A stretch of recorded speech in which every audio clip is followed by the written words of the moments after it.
আল্লাহ তাআলার কুদরতি পা জাহান্নামের ভেতরে ঢুকিয়ে দিবেন।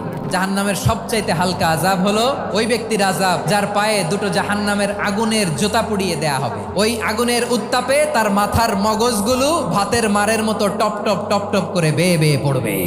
এইটা যদি সবচেয়ে লাইট পানিশমেন্ট হয়, সবচেয়ে হালকা পাতলা সহনীয় আযাব যদি হয়, তাহলে ভয়ঙ্কর তোমার আযাবের কি অবস্থা হবে? জাহান্নামের অবস্থা এত ভয়ঙ্কর হবে, জাহান্নামের ভেতরে লক্ষ লক্ষ কোটি কোটি কাফির মুশরিককে দেওয়ার পরেও জাহান্নাম বলবে হালমিম মাজিদ, আরো আছে নাকি, আরো দাও, আমার ক্ষুধা নিবারণ হয় নাই।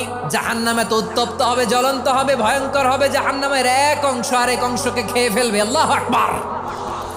জাহান্নামের রক্ষী ফেরেশতারা কি করবে তারা নিজেরাও বুঝতে পারবে না। কোনো কিছুতেই যখন জাহান্নামকে শান্ত করা যায় না, আল্লাহ তাআলা তার কুদরতি পা জাহান্নামে ঢুকিয়ে দিবেন। দেওয়ার সাথে সাথে জাহান্নাম থেকে আওয়াজ আসবে, কাত বিইজ্জাতিকা ওয়া বিকারামিকা, আল্লাহ আপনার ইজ্জতের কসম, যথেষ্ট হয়েছে, আর লাগবে না। সুবহানাল্লাহ বলেন।